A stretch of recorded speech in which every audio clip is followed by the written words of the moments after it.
My daughter is joining the company, so I need you to resign. Today is your last day. It was on the morning of the 20th that I was suddenly told by the president that I was fired. Huh?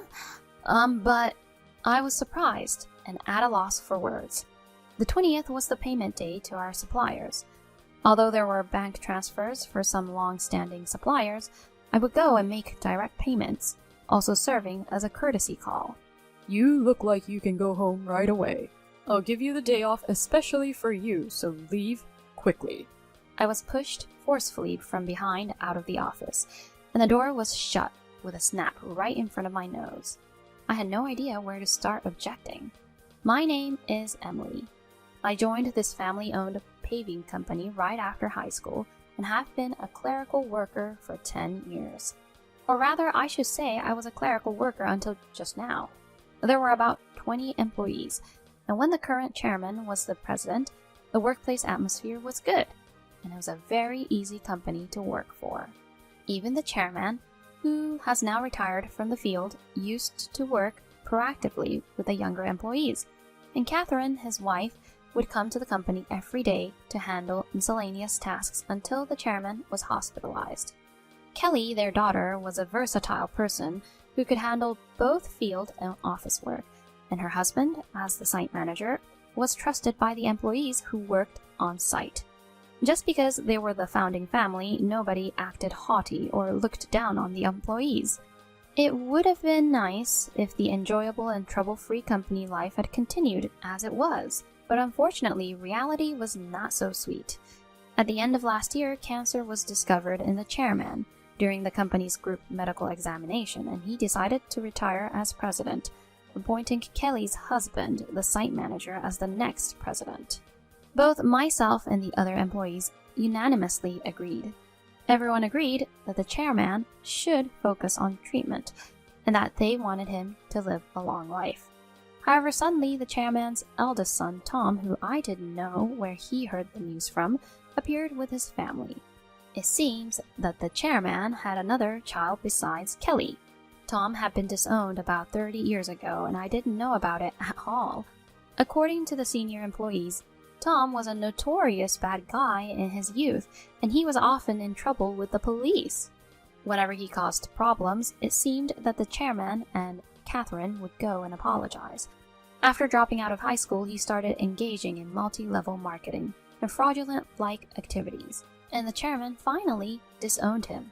Despite having been out of touch for a long time, Tom suddenly showed up one day, shouting, "Dad, I was wrong all this time. Forgive me," and pleaded before the chairman.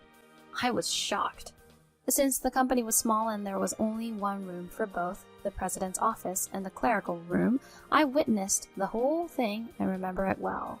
Tom said that he wanted to let bygones be bygones and work together in the company. But I think that's not a phrase to be said by someone who's been disowned. I apologize to everyone, but I beg you, I want you to give Tom one more chance. Kelly and the veteran employees seemed unable to fully rejoice since they knew about Tom's past, but no one could refuse when the chairman pleaded like that. Thus, Tom's family came to live in the annex of the chairman's house, and Tom became an employee, while his wife took charge of the household chores as a housewife. The daughter seemed to be a college student, and I only saw her once when she came to the company. The chairman said, "Having struggled in the world, Tom must have become decent now." Catherine was also crying with joy that Tom had come back with his family. They were talking about building up the company together from now on. But then, a problem arose. Tom insisted, "I'm the eldest son, so I should be the next president." And the relationship with Kelly and the site manager became strained. In front of the chairman, he pretended to work hard, but in reality, he did nothing. He kept making power harassment-like comments such as, "Physical labor is what the workers do," and "You are worker ants. Work in silence." He was quickly disliked by everyone. Some of the younger employees even went directly to the chairman to say, "I can't work like this." But both the chairman and Catherine only pleaded and said, "We will scold Tom, so please look at this with a longer perspective." Then, whether due to stress or something else, the chairman's cancer suddenly worsened, and he was hospitalized 3 months ago. Then Tom declared, I am the president. The employees advised the chairman and Catherine to make the site manager the president as originally planned, but in the end they chose Tom, their blood relative, over their daughter's husband. Some people even started to grumble, saying things like, They're blinded by parental love, or they've become senile. the once harmonious and joyful atmosphere of the company completely changed, and it became all tense and awkward. Everyone thought that things couldn't continue like this, and finally, Kelly started to take action with the site manager behind the scenes. Consequently, I ended up being the only one handling the company's administrative tasks. Until now, it was Catherine, Kelly, and me, so I could leave on time, but now I have to work overtime every day. It's not unusual for the date to change before I leave. Even so, Tom seems to think that administrative work is just a leisurely task. The president himself spends his time going to hostess bars during the day or going out to bet on horse races or go gambling. My relationship with the president deteriorated dramatically due to an issue with an expense.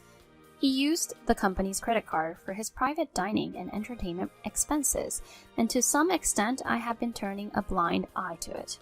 But this time, it was at an unacceptable level. I braced myself for his anger and handed the receipt back to the president. This expense cannot be approved. What? Why? This is your wife's corrective underwear. It has nothing to do with the business, so it cannot be expensed. As expected, the president's face turned red with anger. Don't mess with me. She's the president's wife. It's only natural for her to dress up. It's an expense. No, but it's underwear. And your wife isn't an employee either, I stammered in reply, wondering how the president could think that a $4,000 expense for his wife's corrective underwear could possibly be justified as a business expense. What he said next was even more incomprehensible to me. Then let's make the sale of corrective underwear our new business venture. That way it will be considered a purchase, so it's an expense. The president looked smug as if he had come up with a brilliant idea, but I was dumbfounded. We are a paving company. So what? We can tell our clients that if they don't buy from us, we'll cut off their contracts. Everyone will buy. We'll make a fortune. $2,000 for one, $4,000 for a set. It's an easy business. The president laughed loudly, but I was horrified. That's absolutely unacceptable. It will cause a credibility issue. In my anger, I snapped at him, and from that moment on, I became the target of the president's disdain. From that day forward, I was constantly berated by the president. It was so hard that I considered quitting many times, but I continued to endure and work, motivated by my desire to help the chairman, who had taken care of me, and my concern that everyone else would be in trouble if I left. The reality was, I would be in trouble too if I suddenly lost my job. I thought I would just endure it until I was ready to move on, but then I was abruptly fired. If I quit suddenly now, it will cause trouble for our clients. I took a deep breath and opened the door. I can't do this. I can't just quit on such short notice.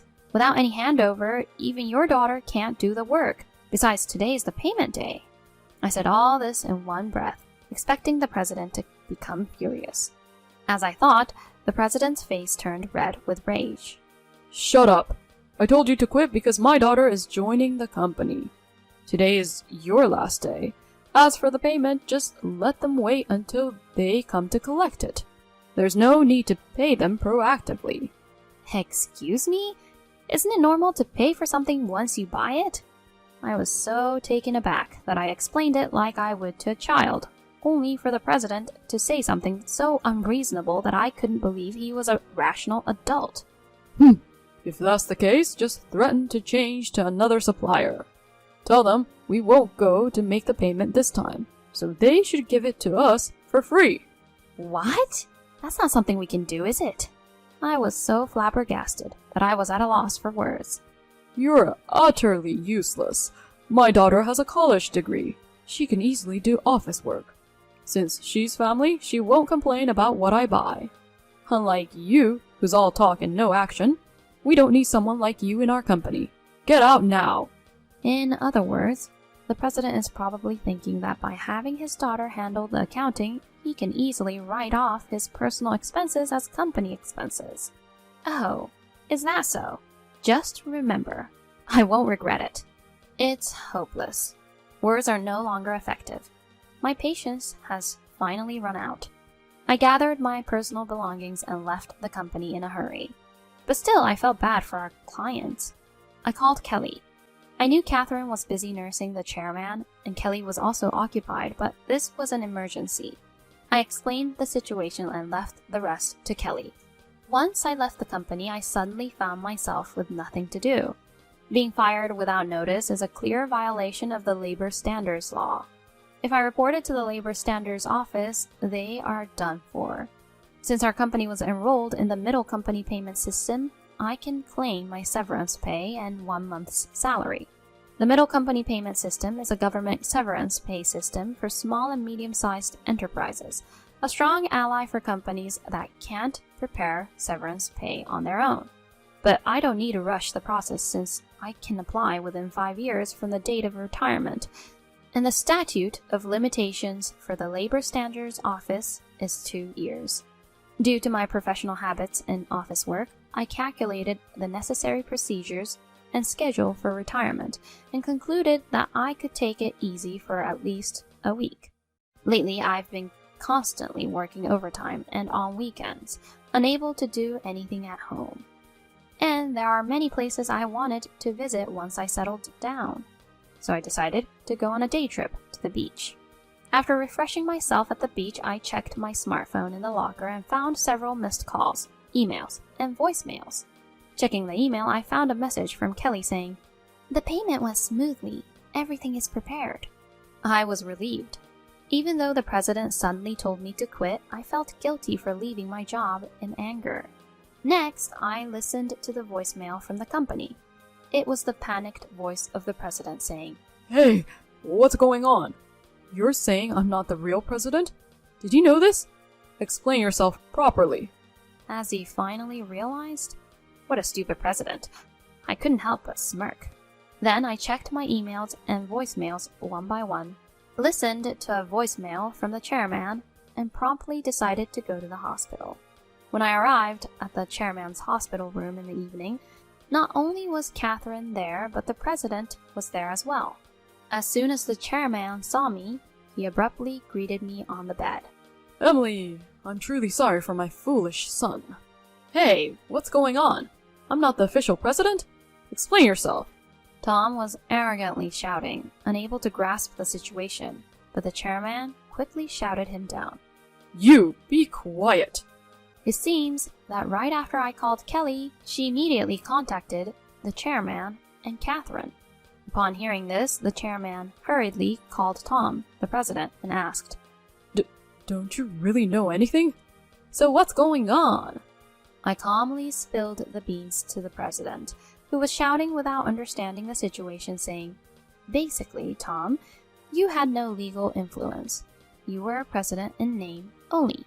It might be a confusing and unclear story without knowledge, but president is a term that indicates a role within the company, not a role defined by law. The one who represents the company and has external responsibility is the representative director, and it is entirely different from a mere president. The title of president alone can be freely changed within the company, but to change the representative director, complex procedures are necessary, and it's quite a hassle. 3 months ago, when it was decided that Tom would become president, there was intense opposition from Kelly, the site manager, and veteran employees. So I proposed a method to make Tom a nominal president, while keeping the chairman as the representative director. As a clerk, I knew about the difficulty of the procedures and the laws related to the company, so I came up with this method. If Tom changed his heart and worked seriously and was accepted by all employees, only then would we begin the legal procedures. Conversely, if Tom was deemed unfit to be the president, the plan was to either to dismiss him or close the company, with Kelly and the site manager preparing to start a new company. Kelly didn't think Tom's personality would change. The chairman and Catherine had believed in Tom until the end, but it seems they were awakened when Tom unjustly dismissed me. If you want to be an entrepreneur, study hard and take care of your employees. I told you many times. It's not a big deal, isn't it? We can just do the procedures now, right? No, it's impossible. You see, our company gives company stock to employees who desire it, and most of them have it. Emily owns 10%, so she's a major shareholder in our company. We can't ignore Emily's opinions, and the other employees who own company stock will certainly not side with you. Gradually absorbing the situation, the president's face turns pale. What? But I have stocks too, right? 0. I was planning to give you my shares once you truly became president. I'm deeply disappointed in you. You were only after my wealth, thinking that I have only a little time left. Weren't you? The chairman slumps in despair, and Catherine also falls silent with a sad look on her face. The president brazenly retorts, Huh! Of course, I'm the eldest son. What's wrong with taking what I can get? The company is mine. I couldn't forgive him any longer. No, that's not correct. The chairman holds full responsibility as the representative director of the company. Plus, I'm a shareholder. I can request a shareholders' meeting and seek the president's dismissal. Understanding the word dismissal, the president turns pale rapidly. You mean I might get fired? Damn, weren't you just an office worker? Tom, Emily is right. Now that things have come to this, no one will stand by you. Only Emily spoke up to give you a chance. Catherine then opens her mouth. Emily, I truly owe you an apology. I'm sorry for causing you trouble out of love for my son. Please tell me what you'd like to do. I look at the president. President, I don't want to work under you anymore, so I'll quit right now. However, I will take my severance pay, and I want you to pay my 1 month's salary, including unpaid overtime and holiday work. I will also report to the Labor Standards Office, and as a shareholder, I will fight thoroughly to remove anyone harmful to the company. As I smile and speak, the president turns from pale to completely white. I go on to tell about how Kelly had been visiting clients and successfully promoting our new company. Most clients have given up on our current company and have decided to switch to the new one. Almost all of our employees are also planning to move to the new company. That's impossible. I'll sue you. The president threatens, almost in tears, but the chairman dismisses him. I am the representative director. You have no such rights. Then the president can no longer stand and collapses to his knees. I feel indescribable. Mr. President, it's a shame that this happened. If you had changed your attitude when you returned, it wouldn't have come to this. There were many chances to understand if he had repeatedly tried, researched, and studied. The one who squandered the opportunity was none other than the president himself, a complete case of reaping what he sowed. Later on, eventually, the chairman closed down the company, and Tom became unemployed. The president's wife started selling corrective underwear, but it didn't sell at all. They were reported for malicious door-to-door sales and were eventually arrested for pyramid scheming. When Kelly returned to her parents' house for an errand, there seemed to be several boxes left filled with the forceful underwear. The daughter seems to have found employment at another company, though the details are unknown. I now work at Kelly's and the site manager's new company, and I can work happily every day. I want to continue to cherish my relationships with people and live sincerely.